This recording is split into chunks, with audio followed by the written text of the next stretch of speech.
My science project title is The Behavior of Cheating Fathers. That's what my son announced during his 6th grade class presentation, where my husband and I were attending. When our son's name was called, he confidently walked to the blackboard and pinned up a large poster. The room went silent for a moment, then erupted in murmurs. Undeterred, our son began presenting. I chose this topic because on December 10th, right before winter break, I saw my dad walking arm in arm with a woman I didn't recognize. I noticed more suspicious behavior after that, so I decided to research my own dad. From the back of the room, I stared at the poster, filled with numerous photos and detailed research findings. I realized it all. My husband's late nights and his distance from our family. He had been cheating. I was seething inside. I wouldn't stand for this. I shot my husband a glare and demanded, "What is this about?" He looked back, pale and trembling.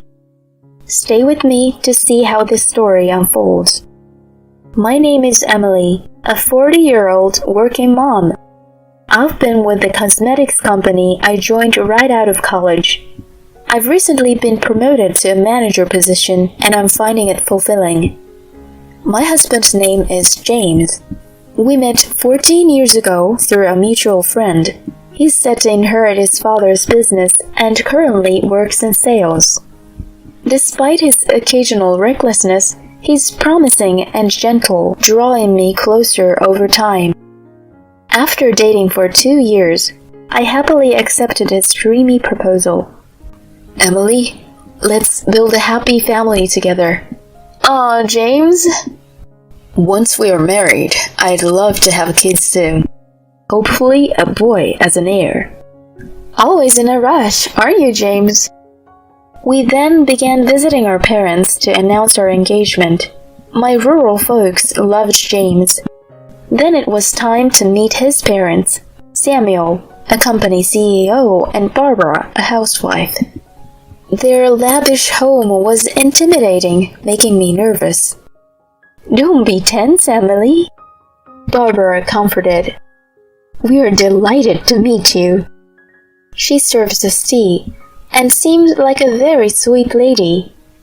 When James expressed our intent to marry, they were overjoyed. "A family will make you a real man, James. Treat Emily well." Despite his stern appearance, Samuel was kind. "I'm glad to be joining such a lovely family," I replied, and Barbara warmly agreed. They even supported my decision to continue working post-marriage. "It's an era where women excel in their careers," Samuel pointed out.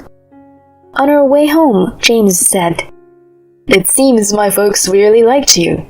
Your parents are wonderful. Dad is usually strict, but what scares me more is Mom. When she's mad, it's terrifying." I was surprised. "Really? We better not upset her then." "Don't worry, she seemed fond of you." Following our lavish wedding, we began living in the apartment Samuel gifted us. With James often away due to work, house chores largely fell to me. Juggling my job and housework was challenging, but modern appliances made it manageable. Thankfully, he helped out occasionally, so I wasn't too frustrated. A year after we got married, I discovered I was pregnant. Hearing the news, James was ecstatic, jumping for joy. "Oh my gosh, Emily, I'm going to be a dad. Thank you." My in-laws were just as thrilled as he was. "Take care of yourself, Emily. We'll do whatever we can to help." With teary eyes, my mother-in-law tightly grasped my hands, while behind her, my father-in-law couldn't hide his joyful smile. I genuinely felt grateful to have them as my in-laws. My parents live in the countryside, farming, so I don't see them often. During my pregnancy, Barbara took such good care of me. Thanks to her support, my pregnancy went smoothly, and I gave birth without any issues to a lovely baby boy. Seeing the relief on the faces of my husband and in-laws, I said to Barbara, "Would you like to hold the baby?" Taking the baby, she exclaimed with delight, "Oh, how adorable! Have you already decided on his name, Emily?" We discussed it and decided on Noah. "What a beautiful name, little Noah. Nice to meet you. I'm Grandma Barbara. Now, let's say hi to Grandpa." At that moment, my husband and I truly felt surrounded by familial bliss. 12 years have passed since then, and Noah is now in 6th grade. Though he's become a bit distant compared to when he was always following me around saying, "Mom, Mom," he's grown into a kind and intelligent boy. We've maintained a great relationship with my in-laws. They've been understanding of my work commitments, even looking after young Noah on my behalf and frequently checking in with me. They adore him, sometimes spoiling him a bit too much, and he seems to love them in return. However, one thing has changed: my relationship with James. We still live together, occasionally bickering, but generally getting along. However, over the past year, he has become unusually distant towards both me and Noah. James, having climbed the corporate ladder to become a sales director and potentially the next successor, has been increasingly absent from home, studying and busy with work. He rarely speaks to Noah and usually just drinks and goes to sleep at home. This has been the routine for a while. As our son entered his last winter break in elementary school, I suggested to James, who came home late, "How about we go on a winter vacation? It would be nice for Noah." James, looking bothered, replied, "I'm swamped with work. I don't have time for that." "But you've been like this for a while, and I feel bad for Noah." "He's at that age where he doesn't want his parents around, right?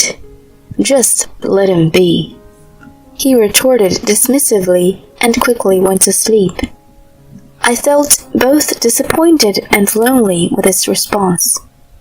The next day, as Noah helped me with the dishes, I told him, "I'm sorry, Noah. We might not be able to go on a trip this year, but we can visit the museum or something, okay?" "It's okay, Mom. You just focus on your work," he replied nonchalantly.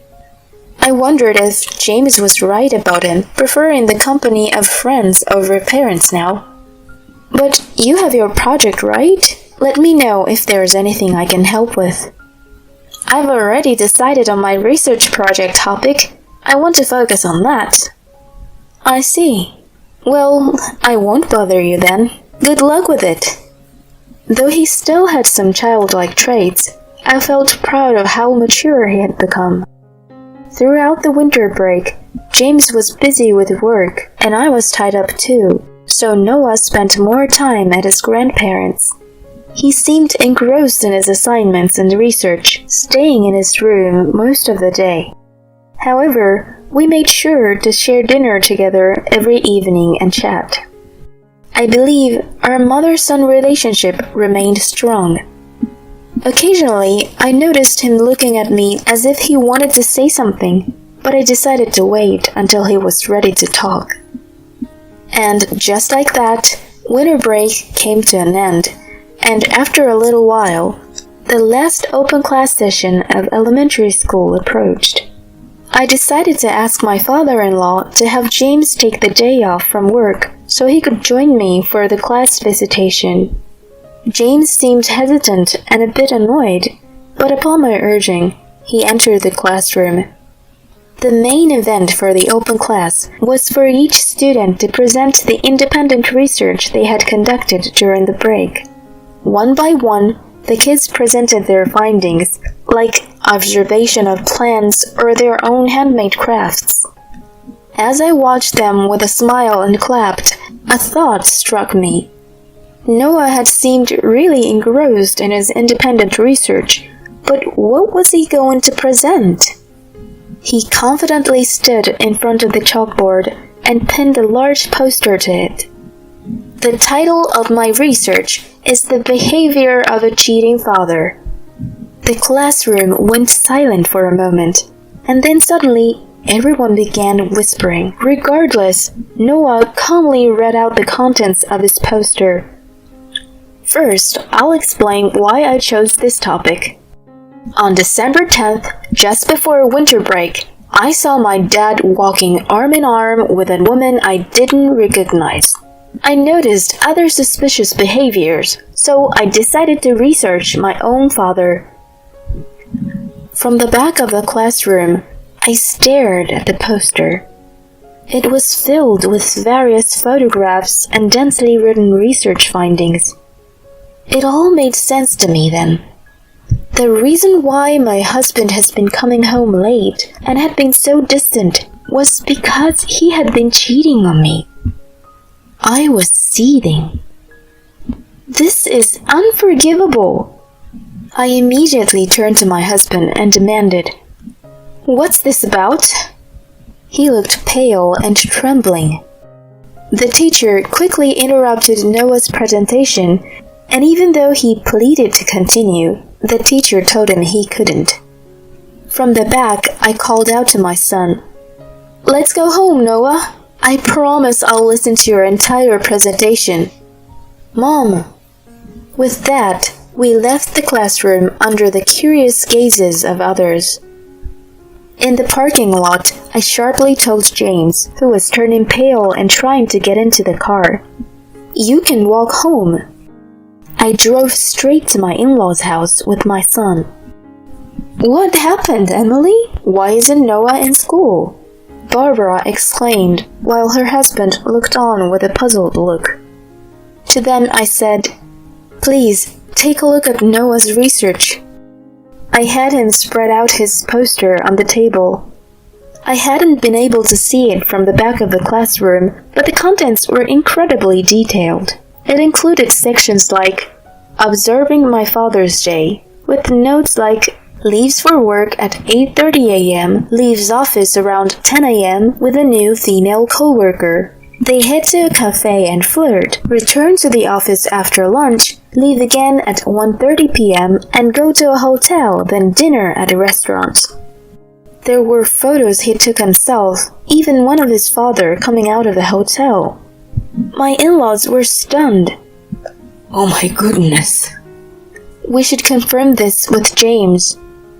After they reviewed everything, including sections on identifying woman A, recording my father's weekend activities, differences in my father's behavior at home and with A, and text messages between my father and A, Samuel finally said with a shaky voice, "Noah, this is very well done, and that's commendable." "Thank you, Grandpa." "But, Noah, why didn't you tell your mother about this?" Noah, with a quivering voice, responded, "I thought it would make Mom sad, but I couldn't stand it. I found online that if I wanted to accuse someone, I needed evidence, so that's why I did this." Tears streamed down his face. Holding him tight, I said, "It's okay, Noah. Thank you. I promise I'll protect you. I'm stronger than I might seem." "I'm sorry, Mom, but I can't see him as my dad anymore." I nodded, took him home, and made him dinner. Later, when I received a call from Samuel, I headed back to their house. In the living room, James sat with visibly angered Samuel and his mother, who was also as mad. Spread out on the table was Noah's project. "Now that we are all here, James, explain this," Samuel said in a low voice. This is a misunderstanding of Noah's part. I confronted him. A misunderstanding, you say? Then what about this photo of you entering the hotel? Are you saying that Noah just made this up? Oh, and this lady here, Abigail Walker. She's a new employee in your department at work, huh? I even have screenshots of your chats. I love you, Abby. Can't wait to be with you tomorrow. We're going to get married, Abby. Then you'll be Mrs. CEO. Aw, isn't that sweet? Please, just stop. He finally admitted, defeated. Alright, I admit. I cheated on you. It's pretty obvious when it's laid out like this. I can't believe Noah found out. Holding his head in his hands, he looked up. His father informed him. I heard from your deputy manager. Everyone in the company has known about your affair with the new girl, but they were too scared of your position to say anything. What? Using the company car for your rendezvous during business hours? Unbelievable. You're fired, and so is she. James pointed at himself in disbelief. Even though I'm the next CEO? Who said I'd let you take over? Shame on you, you disgraceful son. Dad! Suddenly, his mother, who had been silent till now, slapped him hard across his face. Ow! Mom, what the hell? You disgrace! Apologize to Emily and Noah right now. We are cutting ties with you. Never show your face again. She continued to slap him multiple times until her husband intervened. Alright, that's enough. True to her reputation, James was most afraid of his mother. With a face flushed from the slaps, he staggered over to me. Emily, I'm sorry. Please, if you forgive me, everything can be fixed. Please forgive me. With all the strength I had, I shouted back. Are you out of your mind? You didn't just betray me, but also left a scar on Noah's heart. We are getting a divorce. I'll be claiming alimony and child support, so brace yourself, you jerk. Go to hell. Samuel threw James out. Our divorce was finalized smoothly, thanks to the evidence Noah had collected. I demanded alimony and child support from him in a lump sum, which he quickly paid, especially with the pressure from his parents. As promised, his father really fired both James and his mistress. I also claimed compensation from the mistress, but since she had no savings, her parents paid on her behalf and took her back to the countryside. I heard that she and James broke up over the money dispute. James, having lost all his savings, his job, and being disowned by his parents, eventually vanished. Rumor has it, he's now living in a rundown apartment in the neighboring state, taking up odd jobs. I don't feel sorry for him one bit. He got what he deserved. As for me, I'm still living near my in-laws' place with Noah. Our relationship with them remains unchanged, and they often spend time with Noah. He has declared that he'll take over his grandfather's company, to which he responded with evident joy. As I move forward, I'm grateful for the unwavering support from my in-laws, and look forward to enjoying every moment of my son's growth.